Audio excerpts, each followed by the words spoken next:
Previously on the Talos Principal 2.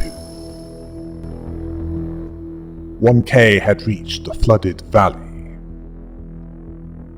and had encountered the accumulator device, one that allows for more remote beams to be used.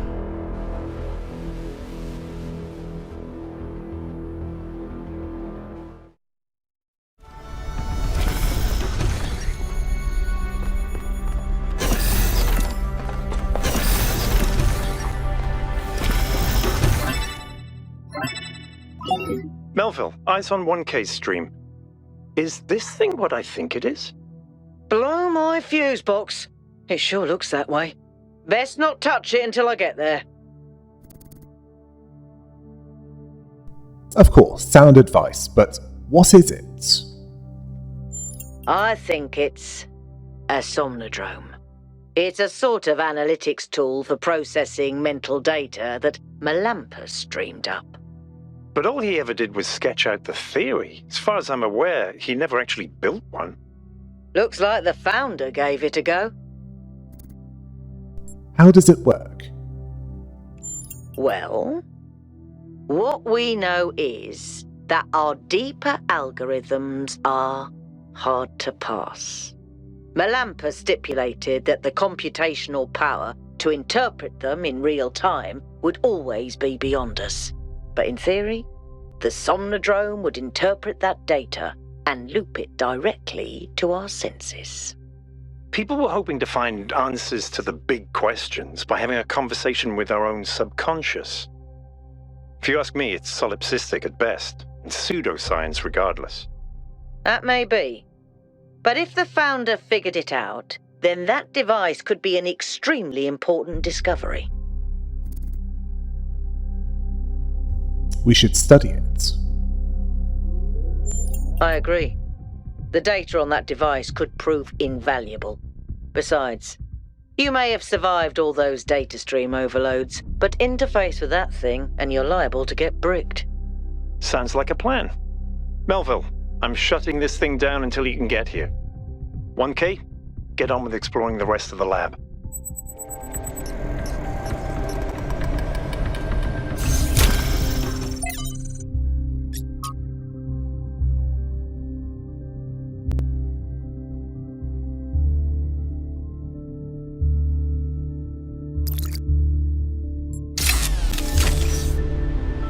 Yes, best not use that, and looks like teleportation is on the cards later.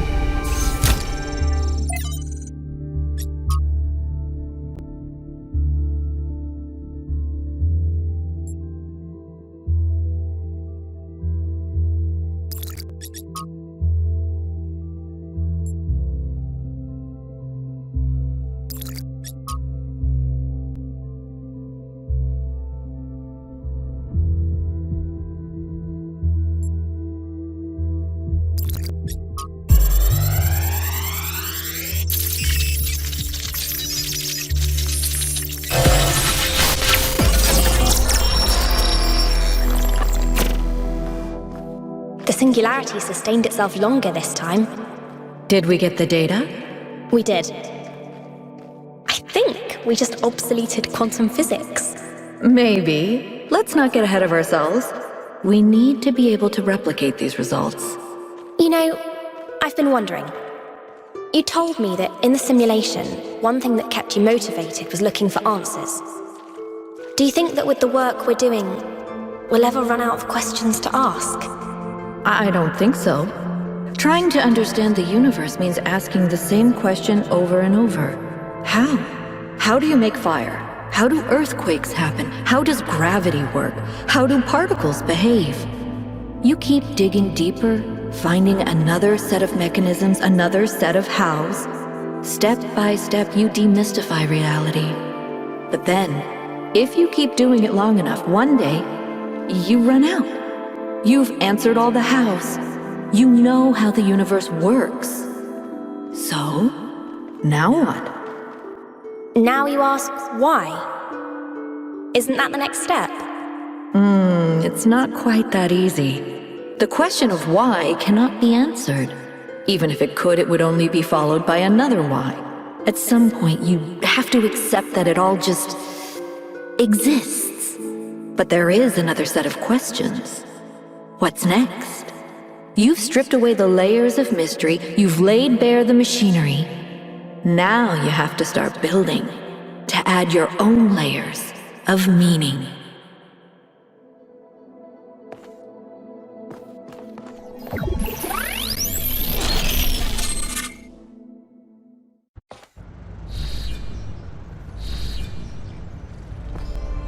Are you okay? You overloaded again. Yes, I saw. It came through on your stream. Strange to hear her voice again.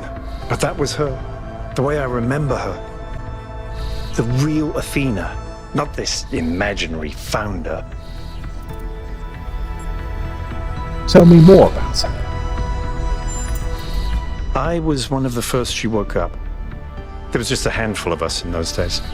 A small family in the ruins of a dead civilization. It was hard. Harder than anyone can possibly imagine. We had nothing except what Alexandra Drennan and the Institute left us. Now that everyone lives in civilization, they don't understand how necessary it was for us to build that civilization. They can fantasize about living in balance, limiting growth, retreating behind our walls. They don't understand what it really means to live in the wilderness. How close we came to not making it. How many people we lost. Yema was just the first. But Athena understood. She believed in humanity. She believed in us. In the inherent value of consciousness. Her dreams were so much bigger. She wanted us to reclaim the Earth, to reach for the stars, to build and grow and learn. So why isn't she remembered that way? The city was already changing before she left, turning inwards, forgetting the future. Once she was gone, other people shaped her memory, turned her into the symbol they needed. I understand all that, as depressing as it may be. What I don't understand is why she didn't tell me.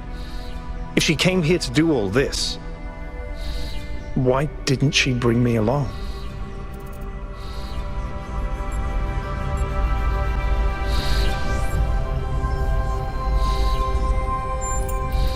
It was.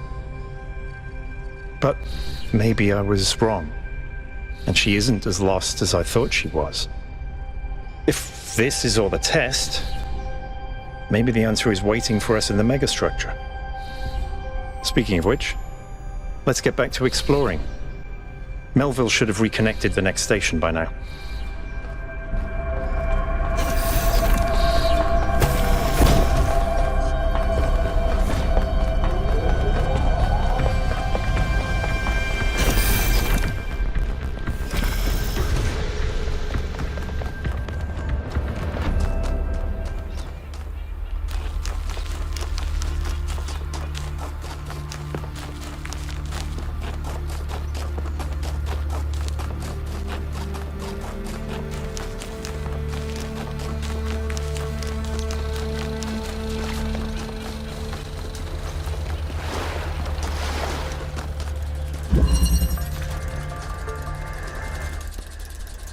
Right.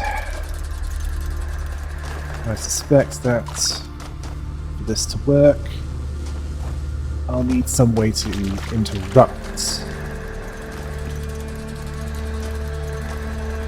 Yes. Interrupt the beam powering the fan. That's also powering the switch to turn off the barrier.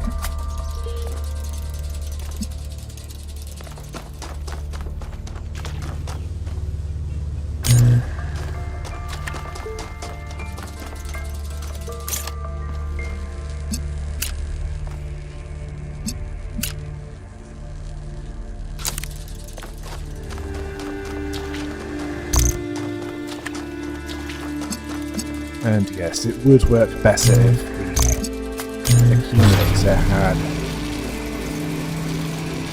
something to work with.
Yes.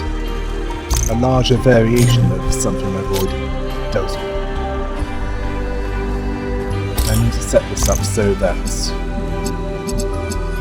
all 5 are receiving their beams while not crossing. As if they cross, then they're prevented from reaching where they're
Wow, that one was a mind bender.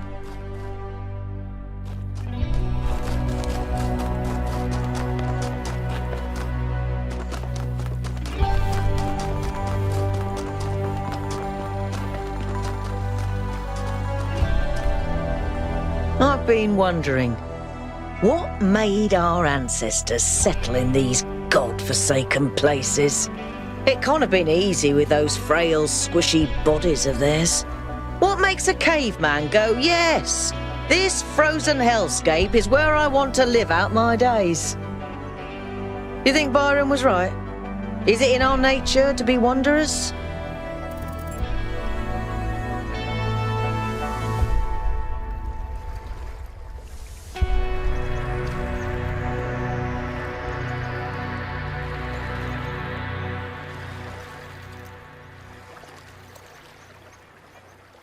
Yes, we like to overcome challenges.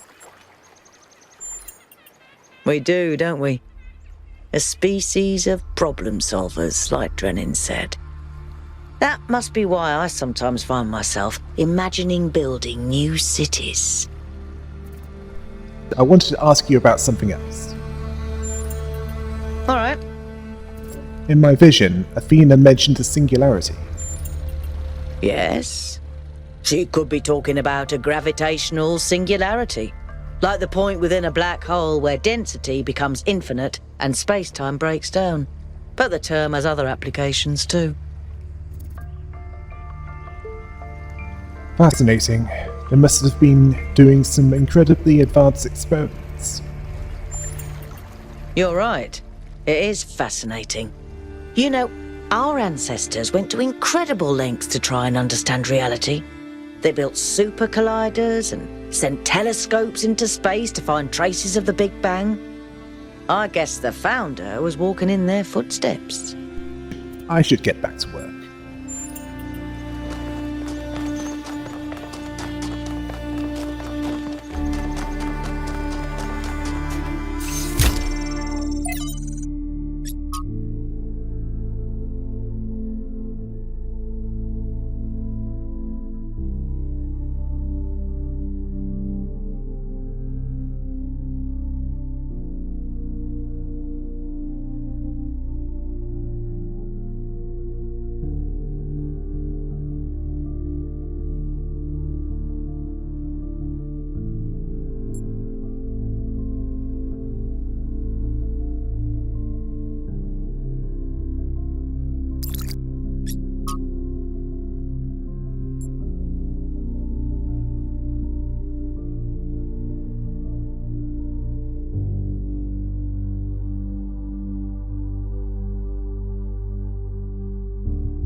Strap in, this is a long one.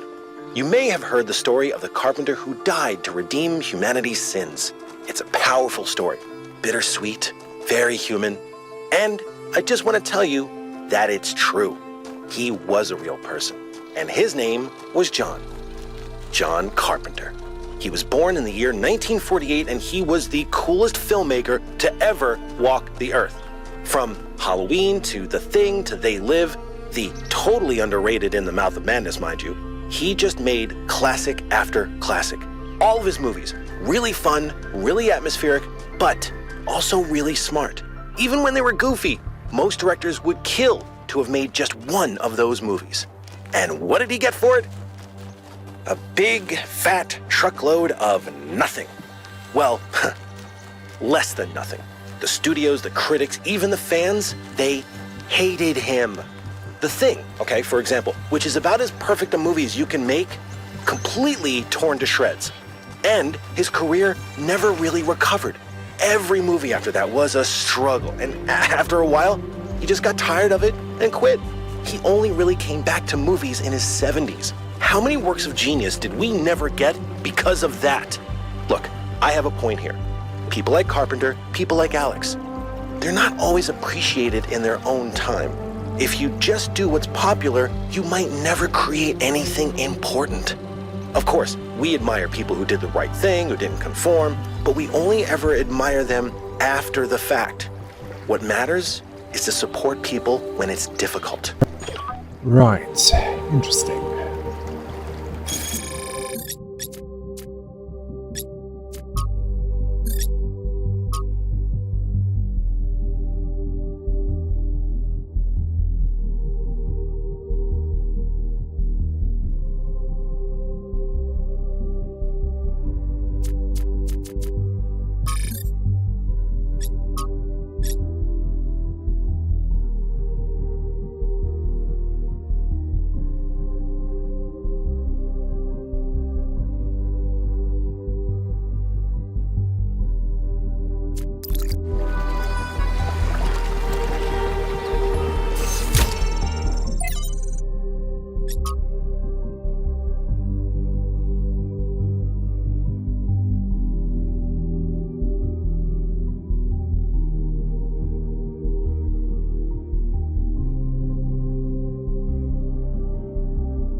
One of the most foolish illusions that commonly persist is that nature is a victim and humanity is a perpetrator. This can only be the opinion of someone who has not witnessed nature at first hand, who has not seen its immense and awe-inspiring baseness. Nature is mindless chaos and eternal conflict. A system of predation and consumption whose perfect cruelty can only induce a terrified and unwilling admiration. Nature is our most powerful and least honorable enemy. A beast that consumed every last one of our ancestors and will consume us just as quickly if we are not successful in our struggle with it.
"1K, what's up?"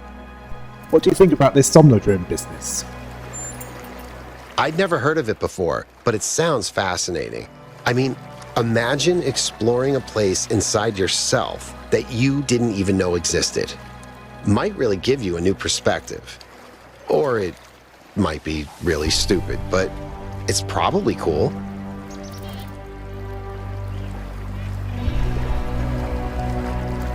Do you think the founder was right that we have to add our own meaning to the world? I don't know. Sometimes I'd like to believe that everything happens for a reason, that there's some external force that gives us purpose and meaning. But then I think about all the horrible things that happen to people, and I can't accept that those things were meant to happen, that they couldn't have been avoided. So in that sense, I agree. We should find our own meaning. But to be completely honest, I find it hard to just impose meaning on the world. I'm not as driven as someone like Byron. I feel more moved by Miranda's recordings than by my own ideas.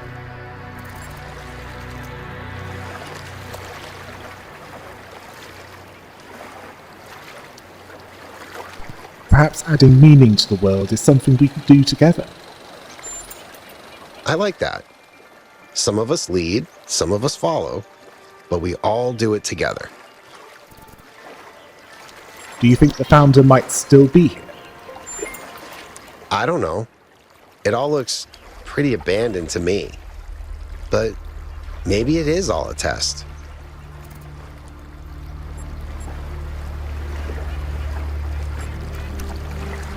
There are some people in New Jerusalem who want me to participate in their political maneuver. I don't get involved with that.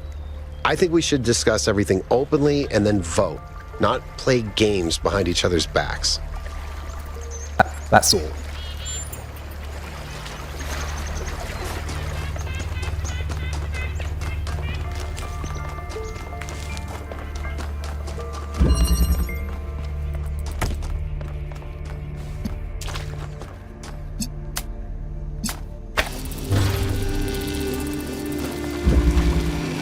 Seriously, is this going to be another one where I go back and forth again?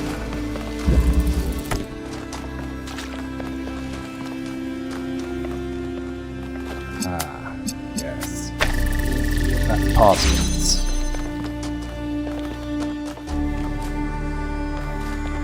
And it looks like I'm going to need to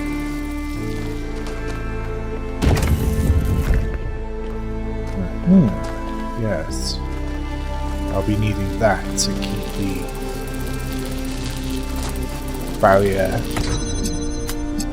shut off.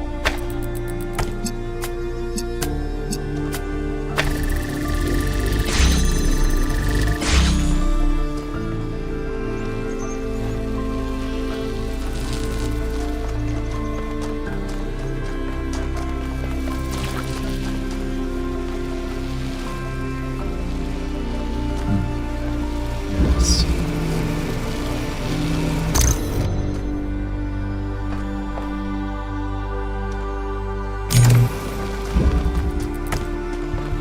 I'm thinking that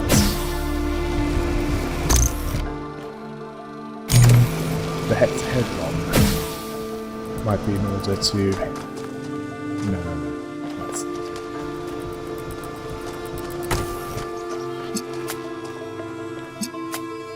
I'll need a connector of this sort.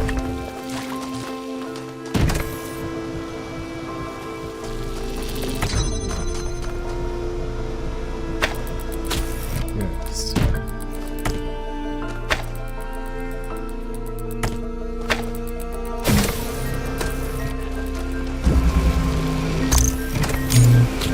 need to think about this.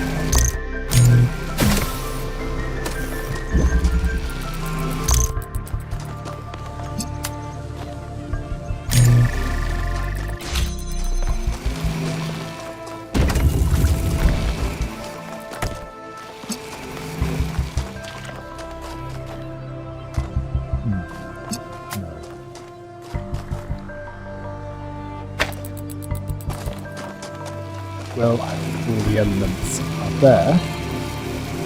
I just need to figure out what goes where.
time to make the bridge. And then activate another beam.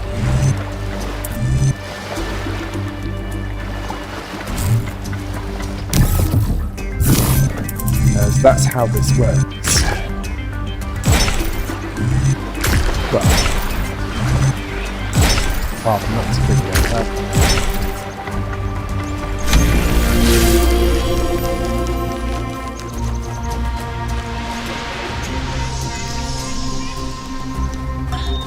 Sometimes it seems the only choices we have are renouncing civilization or mindless expansion. But that's not the only path forward. Embracing deliberate control over nature doesn't have to mean destruction. We are a species of artists and artisans, blessed with the ability to transform the raw material of the cosmos into new and better shapes. Shapes that have meaning. With our technology, we can take this chaotic world, so full of suffering, and turn it into a work of art. Sadly, too many in New Jerusalem. They don't get that.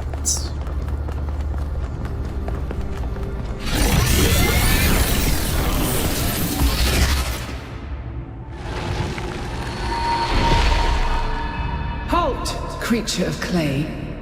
You have taken another step towards the flame. Before you continue, ask yourself, have the gifts of Prometheus ever truly benefited your people? Or have they brought nothing but strife?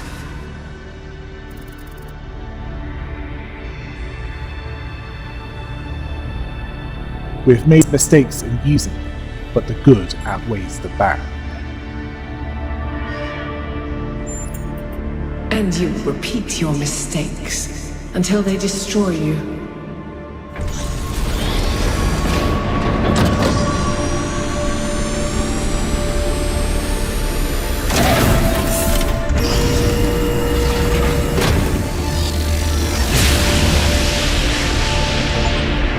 I've been thinking, there's 3 towers per cardinal direction and 3 entities. You'd think it would be symmetrically arranged, 1 tower per entity, right? But we haven't seen Prometheus at all. We're built to find patterns. Maybe we're trying to find patterns where there aren't any.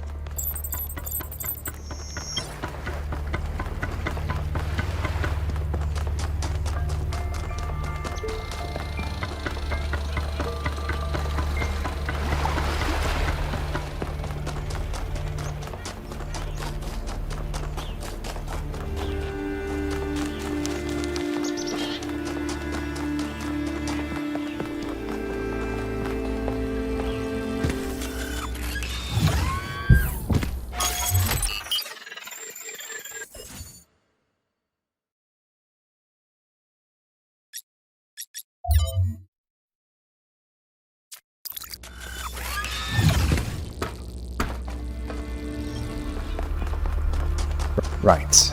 Now that the bridge is established, I can actually get to the one that I couldn't get to.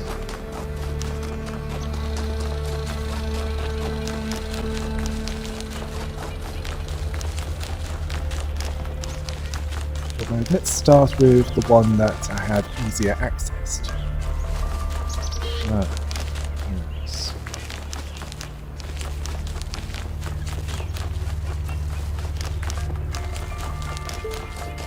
Now that's a statue. So that's what I'm looking for. I suspect that as long as I don't go too deep, it should be fine. Let's just hope that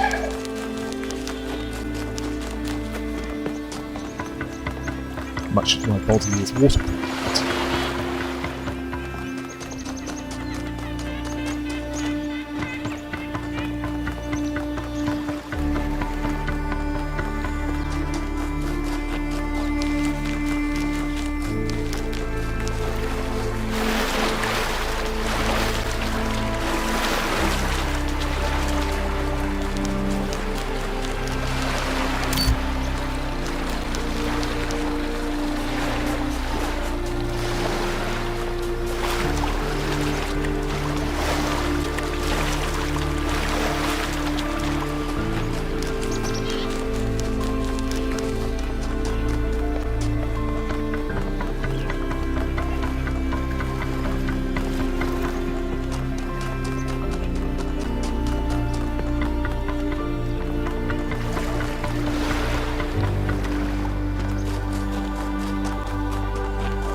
Oh yes. One of these.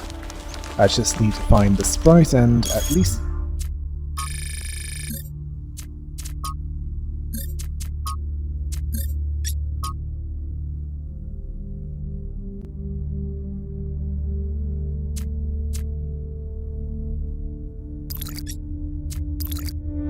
At least I know that this crossing point is safe.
None may know what came first, error or sin, and yet every choice depends on it.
Ah, good. No time limits.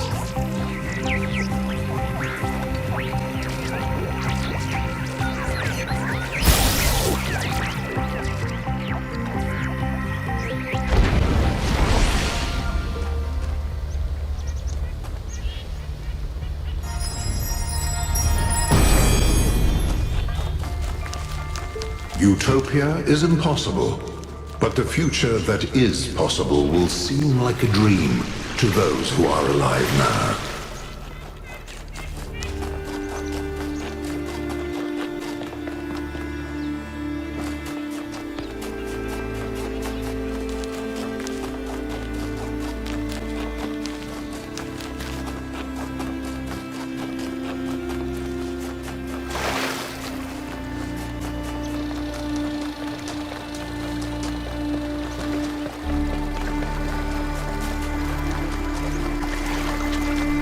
I'm done here for now.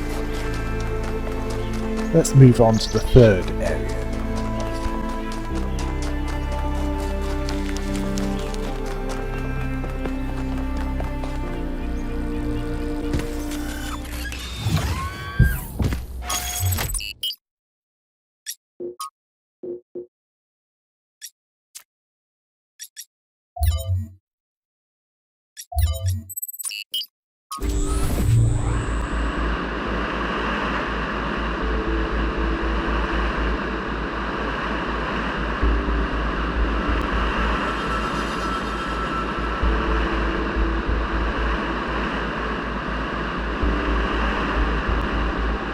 This area looks flooded as well. Our ancestors melted a whole lot of ice. After they died, most coastal settlements were claimed by the sea. South of New Jerusalem, there's a whole city under the water. We went there once with Garrus, when I was an apprentice. It was eerie. That's exactly why the founder created the goal. When you go past the limits, this is what happens. Mother Nature always gets her revenge in the end. This isn't revenge, Al. It's just failure. People, cities, mountains. As far as the sea is concerned, it's all the same. Their mistake was forgetting that, telling themselves nothing would change. It always does.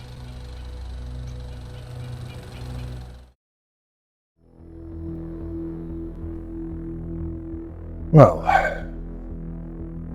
the harder to reach stars, I suppose. Until next time. Hail the rabbit!